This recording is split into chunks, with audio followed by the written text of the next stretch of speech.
Doing well, son. Father. Come now. You know who sired you. That doesn't matter now.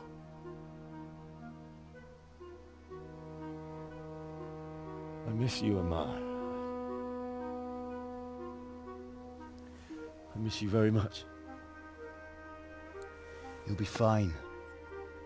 We're proud of you. For what? I let you down. I lost the sword. I let that bastard get away. Don't be so hard on yourself. There was nothing you could have done to save us. And someone has to live and carry the torch. As for the sword, it's just a thing. You didn't want me fighting. Now look at me. Standing up to evil isn't the same as sowing its seeds. You did what was right.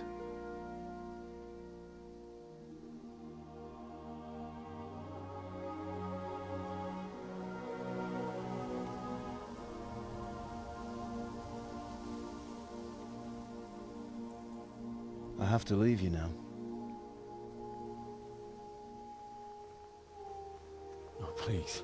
You know I can't stay.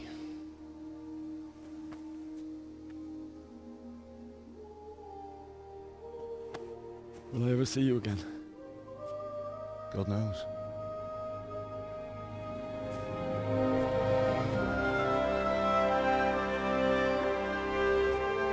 Make her proud.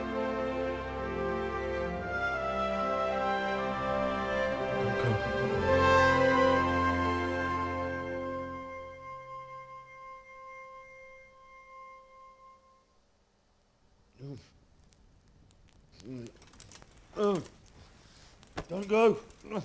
No. What on earth were you dreaming about? I couldn't wake you, and it's well past dawn. Sir Radzig wants you at the upper castle.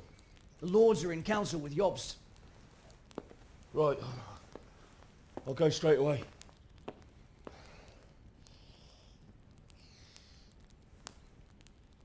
What is it? It's just... I don't know how to address you anymore. All of a sudden you're Sir Radzig's son, hobnobbing with lords and ladies. And here's me, as common as muck. Oh, give over, you idiot. Do I look like a lord to you? Not really. You're as much a lord as I am a nun. And I've never looked good in a habit. Get out of here. Or I'll have you clapped in the stocks.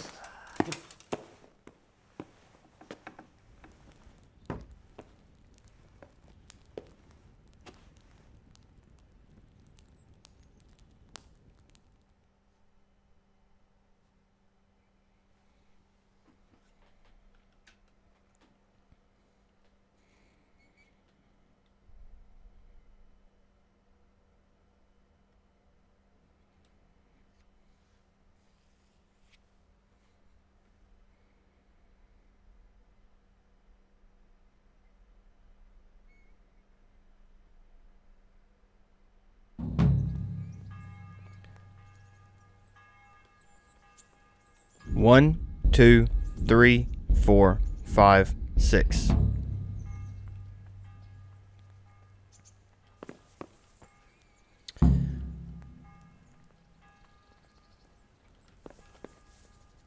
Well, guys, welcome back to another episode of Kingdom Come Deliverance. It seems that the quest isn't over like I thought it was. We get to find out what Jobst wants pretty much immediately. It's going to be interesting. I almost feel like I wonder if it's a part 2, a DLC, perhaps, maybe the beginning of it. I don't know. We're getting ready to go find out, though. Let's make sure we look good. We do. We're all cleaned up. We got a little bit of a gash right here on our face, but it looks like we're all cleaned up. Well, a little bit. Not as cleaned up as I'd like, but cleaned up enough. Let's go to the upper castle and find out exactly what Jobst wants. Man, it's such a beautiful day. I need to search you. Really? Okay. What's with you? Nothing. I don't think you What's really going need on? to search me. Yeah, I don't know. Such are my orders. No, they're not. Don't bother me with this. I'm here on important business, and you're gonna hold me up with some bloody inspection. Yeah, all right. Go ahead then. Thank you. Like, there's no point in it. I mean, yeah, I've got some stolen things, but, you know, it's fine. Where exactly am I? Am I in Talmberg, or am I in Ratai? I think I'm in Ratai. I am in Ratai. You know what that means? That means we're really close to treasure maps, which is freaking great, because that's going to be kind of what we concentrate on here pretty soon. The upper castle is in the upper part, obviously. So we gotta make our way that way. I can't remember how to get down. Oh, if we can just jump down here. Can we do that? No, we can't do that. Oh crap, it's a dead end. Well, we'll figure it out. Give me a second. We'll get there.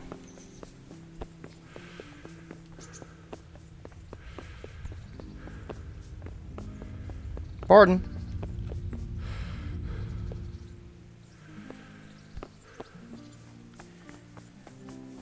Okay, the upper castle. Before we go, I think I'm going to go ahead and sell a few things, since we're right here at the people that buy things anyways. And go ahead and get some of this weight off of me. And I'll meet you guys at the upper castle, and we'll find out what Jobst really wants. So I'll be back in just a bit.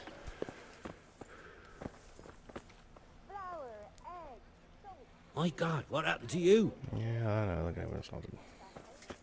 Okay, everything's sold, and we are making our way to the upper castle to find out what Jobst really wants. Now, he rode in here with, it looked like, about 30 people. So he's not here on just business, I doubt. Of course, he is the king's cousin, I think they said, so he may carry a fairly large entourage with him. He's a pretty important person, probably. I'm hoping that he's not here for war. But, I mean, I have no idea what it could be, honestly. I think we're getting ready to find out, though.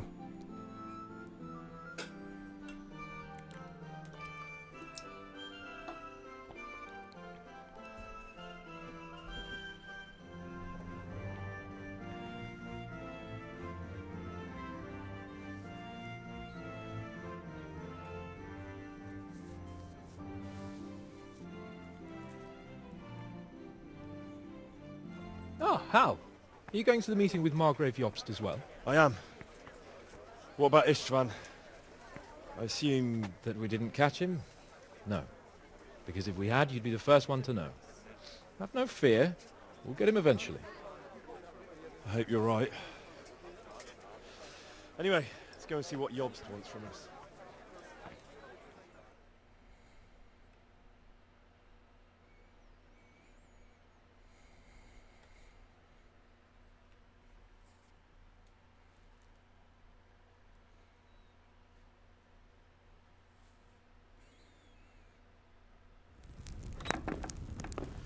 My lords, Christ's blessings on you all. And on you, Lord Capon. And this is my son, Henry. I didn't know you had a son, Sir Radzig. It came as a bit of a surprise to young Henry, too. This gentleman here is John II of Liechtenstein, a member of my council. I'm honored, gentlemen. Come join us. Margrave Jobst was just about to tell us the reason for his visit. Your Grace? I'm sure we're all agreed, Your Graces, that all this unrest must come to an end. This kingdom needs a king. Question is, which king? My cousin, Wenceslas IV, who is being held in captivity. I have to confess, my lord, that your answer surprises me a little. If I'm correctly informed, until recently you sided with your other cousin, Sigismund. That I cannot deny, and I have always stated my position plainly. But times have changed. How have they changed, Your Grace? Sir, there is one thing on which we undoubtedly concur. That King Wenceslas, unfortunately, did not inherit his father's gift for governing. Sadly, his failures have cost Bohemia, the nobles, and our whole Luxembourg family a great deal of money and effort. How did the king let it go so far, damn it? It's in his temperament. He cares only for wine, women, and the hunt. A king, in fact, who never wanted to be king. Then why didn't he just let his brother have the crown? Young sir, the crown weighs heavy when there are duties to be performed, but to surrender it means giving up great privileges too. But he did surrender power to his brother. When things started getting out of hand, Wenceslas appealed to Sigismund for help in restoring order. What, you're saying Wenceslas invited him here? This is starting to make my head spin. Actually, it makes sense when you think about it. Sigismund wanted to re-establish the power of the whole House of Luxembourg. He thought if he helped Wenceslas win the imperial crown, in return his brother would help him become the king of the Romans, and leave the actual reign of Bohemia and the empire to him. Sigismund would govern, while Wenceslas could carry on doing what he was best at, enjoying the life of the imperial court. Why wasn't Wenceslas crowned Holy Roman Emperor long ago? He was already elected King of the Romans. All he had to do was go and let the Pope put the damn imperial crown on his head. Who knows? Maybe he'd prefer hunting and consorting with bathhouse wenches to spending time with the Pope. Well, so would I must admit. Sigismund's plan seemed sound enough, but it didn't quite work out, did it? It worked for a while. He and his brother reached an agreement. Sigismund took over administration of the kingdom and began planning Wenceslas's journey to Rome for the imperial coronation. But then Wenceslas realized he would just be a puppet with a crown. I must say, Margrave Jobst, Wenceslas and Prokop behave rather like naughty children in need of a good clout about the ears. Sigismund would agree. He was already planning his rule of Bohemia, and all of a sudden, the rug was pulled from under him. I'd say he lost his patience and decided he'd drag Wenceslas to the coronation kicking and screaming if he had to. Just like a naughty child, as you say. So he abducted him and your brother Prokop too, if I heard correctly. Correct. And you helped him do it, if I heard correctly. Yes, your graces, it's true. I was there when Sigismund abducted Prokop. I thought everything could somehow be settled, that we could make my brother see sense. But Sigismund just wanted to put an end to the dispute once and for all, whatever the cost. There was nothing I could do to stop him. And that's one of the reasons why I'm here. The worst of it is that it was all for nothing. Instead of putting a stop to the revolt, it escalated it, and the result is this chaos we have today. That's true enough, sir. But I must admit now, I'm not sure what your position is. The king is incompetent, but we must protect him? The simple truth, gentlemen, is that for all of Wenceslas's faults, we have no one else. So we'll have to make do with his idleness. People like him, though. But what can we do now? Sigismund has the League of Lords behind him. Otto von Bergolf, Heinrich von Rosenberg. The situation has gotten completely out of control. Now even the nobles of the League of Lords are realizing that Sigismund wasn't the right choice. So now Bergolf is on your side. Are we to assemble an army together with him and face Sigismund on the field of battle? We're not in Hungary now. Such affairs may be settled elegantly, without unnecessary hostilities or expenses. I have negotiated an alliance with the Hungarian bishops, the Polish, and of course the Czech nobility, against Sigismund. Every day he is losing the ground under his feet, and that's why I need your help too. What kind of help, though? Sigismund has a massive army, and Rosenberg, Berghof, and Prague are behind him. Do you have an army you could face him with? But that's not what I mean at all. There's been a revolt against Sigismund in Hungary. partly due to my efforts. And now he'll have to choose whether he wants to gain the Bohemian crown, which is a very risky enterprise, or hold on to the Hungarian one. He can't have both. And there's a tough struggle awaiting him in Hungary. I'm not sure he'll win, and Rosenberg and Berghoff know it too. They're not stupid. If the Bohemian nobility stands together, they will turn. We are men of little consequence, Margrave. Radzig here lost everything because of his alliance with Wenceslas. Sir Divish came within a hair of the same fate. Even Rattay is defenseless against Sigismund and the League of Lords. What's more, Your Grace, King Wenceslas languishes in captivity in Vienna. He can't rule too well from there. And what do you propose? To sit with your arms folded till the Bohemian lands are turned to ashes like scarlets? We have to put a stop to this senseless war! And do you know, sir, what the true position of the League of Lords is? I'm not on the best of terms with them at this moment, so you'll have to ask them yourselves. Yes. Why not? I'll go and visit Berghoff at his castle and we'll see what he tells me. You know, that's not such a bad idea, young sir. True. Though a little risky. I doubt Berghoff would harm a blue-blooded envoy. And you can find out what he has to say about developments, and what the League of Lords is planning. Then we'll decide what to do next. I'll help you compose a letter to him. I'd like Henry to come with me. Why not? He's proven himself an able investigator, and he'll also be a good bodyguard if anything should happen. And I'll send Sir John here to Kuttenberg to be my eyes and ears there. I believe both your reports will help us get a better grip on the situation. When can you set out? Just as soon as I've packed my things. Excellent. Margrave Jobst and I will draft a letter. Get ready, and we'll meet back here.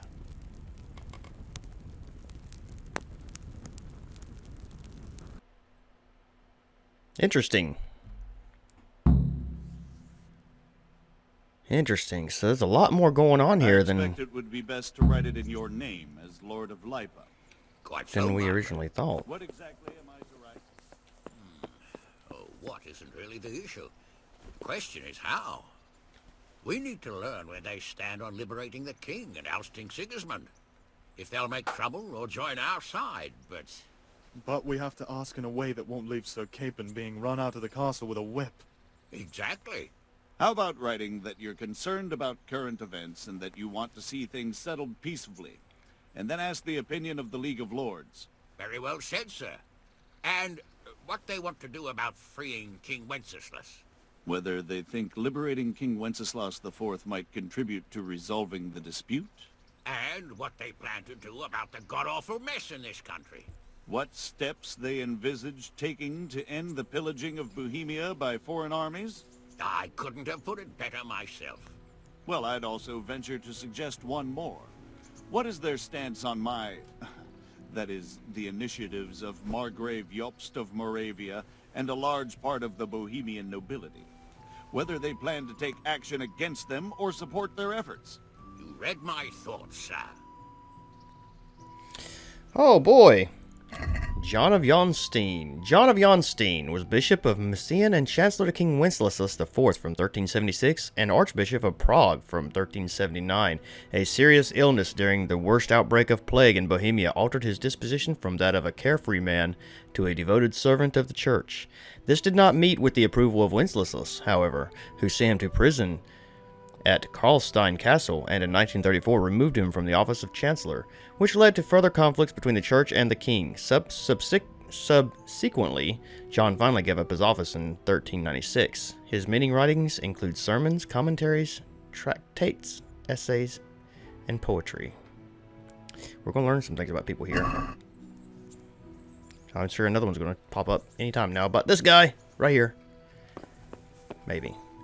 Let's talk to some of these people, can we? Okay, they're all talking. Oh, we can not talk to Margrave. We can talk to Sir Hanush, who is my favorite character in the whole game, I think. What business have you? All kinds of business. But none I want to talk to you about now. Can we go talk to Robar? Good health to you. Yes, you as well. What do you make of Jobst's speech? What do you think of Job's speech, Sir Robard? Honestly, lad, I wouldn't trust a word he says. He'll drag us into something, and when the going gets tough, he'll turn tail and leave us to deal with the consequences. I kind of feel that as way. Just who is this Jobst anyway? And who is this Jobst exactly? He spent 20 years wrangling over Moravia with his brother, Prokop.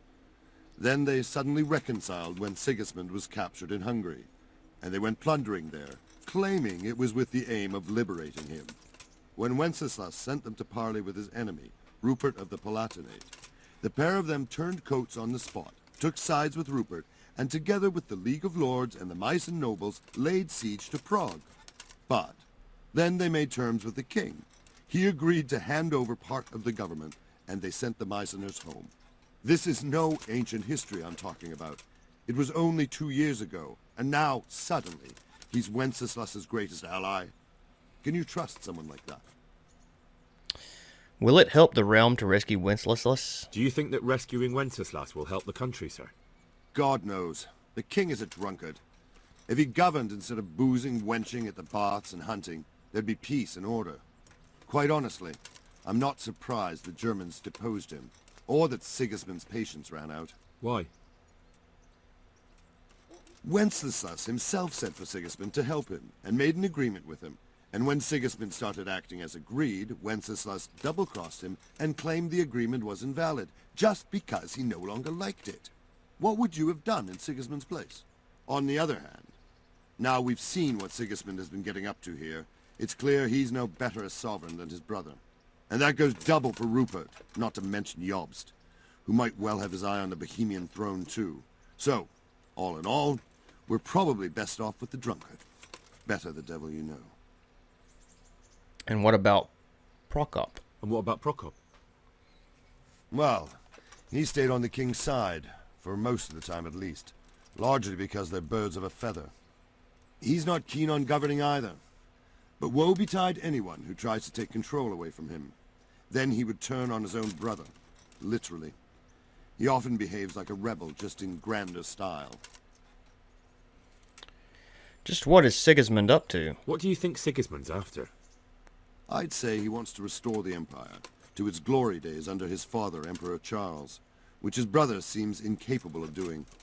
But he's also defending the East against the Turks, and fighting with his own noblemen at home, battling his brother and cousins here, and Rupert and the Meissen nobles in Germany. He has a lot to deal with, and riding roughshod over everyone certainly isn't helping.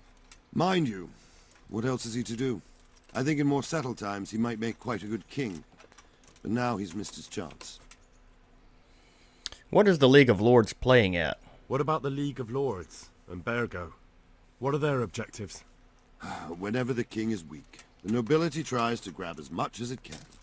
Not for the good of the country, of course, only for themselves. The League of Lords is full of men like that. When the king was captured the first time, they released him only after he nominated them to high office and ceded some of his power to them. Now that he's held captive a second time, they run the country at Sigismund's behest.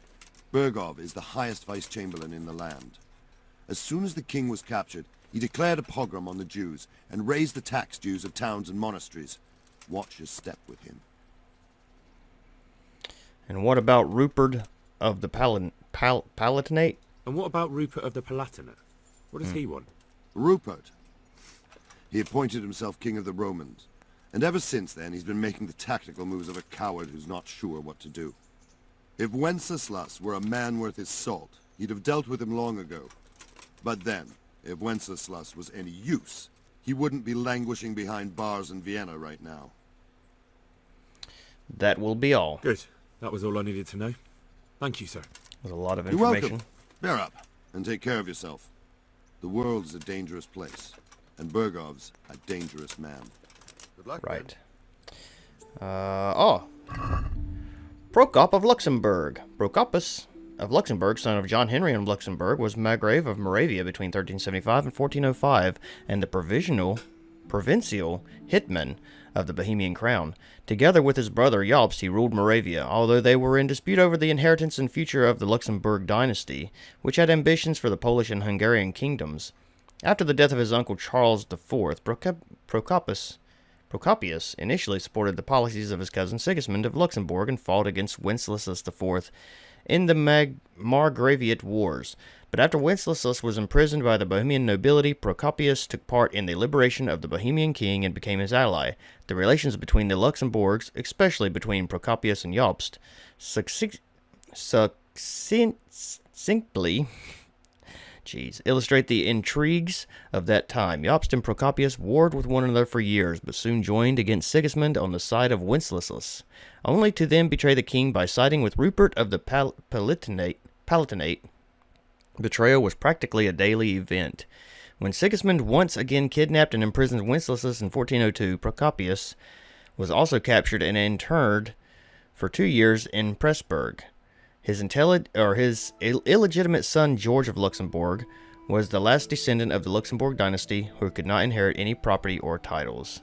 What a crappy thing that would be for him. Alright, what else? Townsman. Let's talk to Sir Divish. We can't. So what do you think of it all, Sir Divish? I think I don't know what to think. I don't think either. Two of us.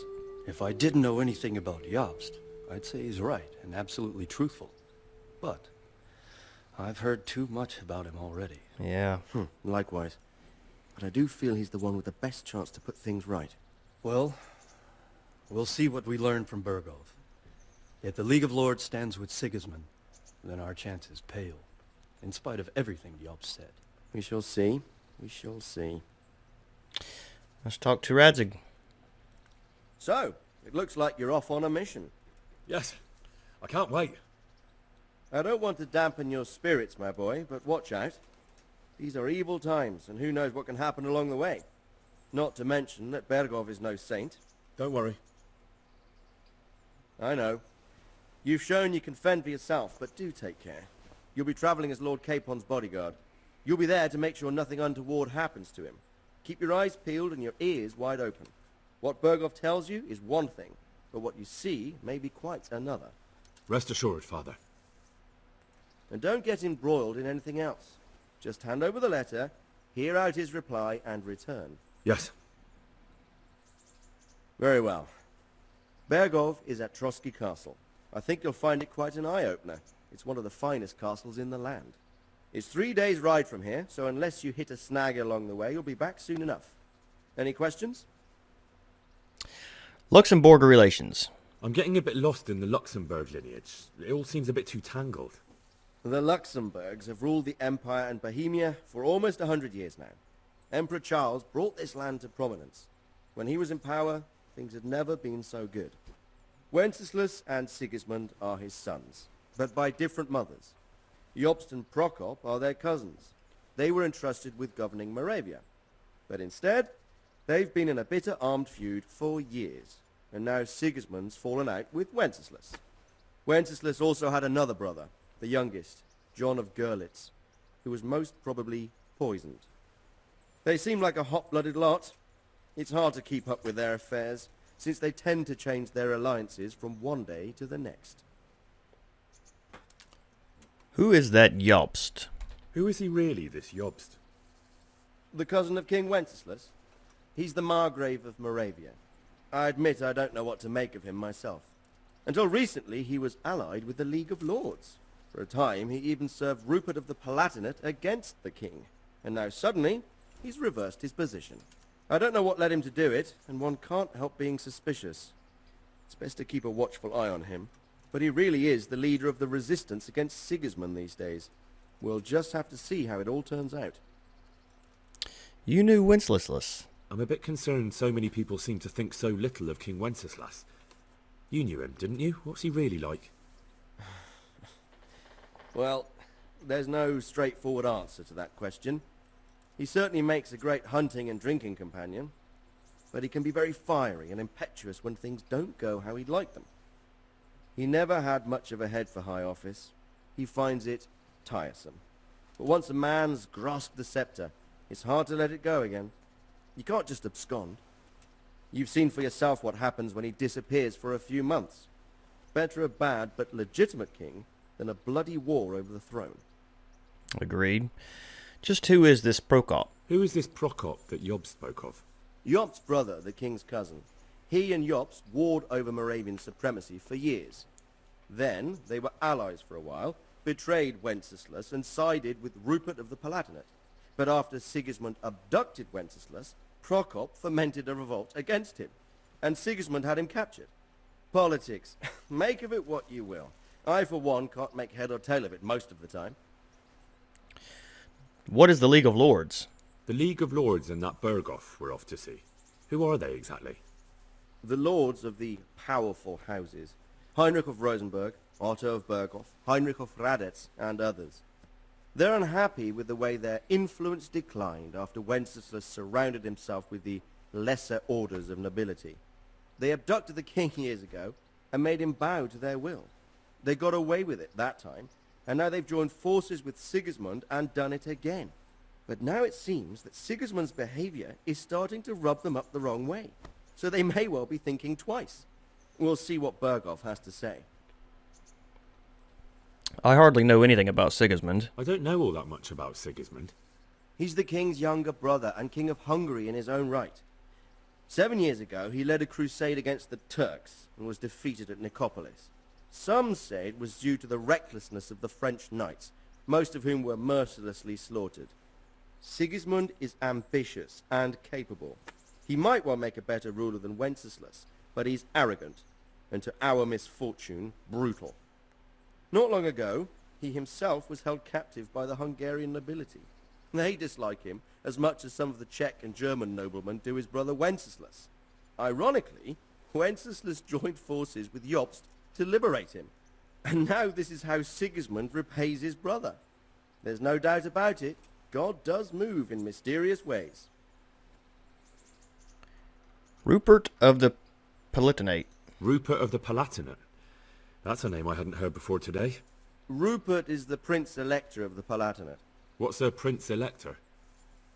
The Prince Electors are dignitaries of the Holy Roman Empire who have the right to elect the King of the Romans, who would then be crowned Holy Roman Emperor by the Pope. Rupert took the title for himself with the help of 3 other Prince Electors, even though Wenceslas had already been appointed. Some of the nobility in the empire recognized Rupert's claim, but when he went to Rome to be crowned emperor, it turned into a fiasco. Now he's doing his utmost to get Wenceslas to acknowledge him, but so far without success. So, now we have 2 kings of the Romans. Jobst sided with Sigismund for a while, but now he's switched allegiance. He seems to do that quite a lot. That young man, John of Liechtenstein. That young man, Sir John of Liechtenstein. Why is he here? The Liechtensteins are a powerful Austrian family with estates in Austria and Moravia. Sir John sits on Jobst's council. Since the king's being held captive in Vienna, I suppose it makes sense to have a powerful Austrian house as allies. It could be very useful. That's about everything. Thank God. That's about all. Very well. Take the letter from Sir Hanush. And good luck, son. Okay, wow. Holy goodness gracious. So let's go ahead and get this letter. Pick up the letter from Margrave Jobst. I believe we got another codec entry there that we will read if it's still there. Probably won't be. I believe we have written it well, gentlemen. Without a doubt. No one could deduce from this whether we are Sigismund's allies or foes. I must travel back to Brno now, but soon I will go to Brandenburg and I will stop here on the way back. By then, Sir Capon should be back and we can discuss how to proceed. Right. Before you leave, my lord, there is one thing that gives me no rest. Why did Sigismund come as a foe? It makes no sense. If I may, sir, I think I can explain. Oh, please enlighten us, young sir. I live not far from Hungary, where Sigismund reigns. It is a savage country, and the constant war with the Turks has hardened the people.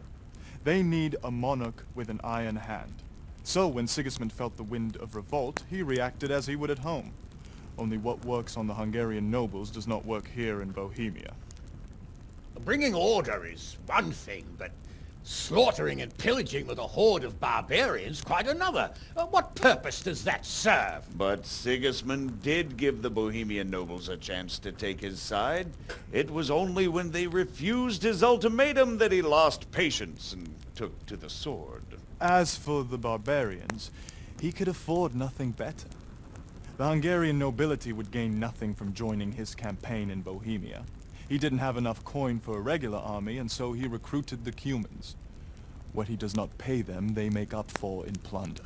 But in the end, he didn't have enough to even satisfy the Cumans. That's why he raided Kuttenberg and Skalitz. He wanted the silver. That makes sense. My lords, how's the letter coming along? It's done. Then we can be on our way. Now remember what we said, boy. All you have to do is deliver the letter, listen to the answer, and come back here. Don't provoke Berghoff in any way. Provoke? Me? Never, Uncle. We'll be back in a few days. Farewell, your graces. Come, Henry, my men are waiting. I wish you Godspeed. Okay, well, that was a lot of information. A lot of information. I hope you guys took all that in. I think... Oh, and a whole 85 groschen. Nice. It's like selling a few flowers. Okay, so we've got to speak to Lord Capon in the courtyard. But we're going to do that in the next episode. So congratulations, you've completed the main storyline. If you like, you can still embark on side quests and activities or just wander the world. You can end the game anytime afterwards by writing off the map with Sir Hans Capon's squad. Oh, I don't like that.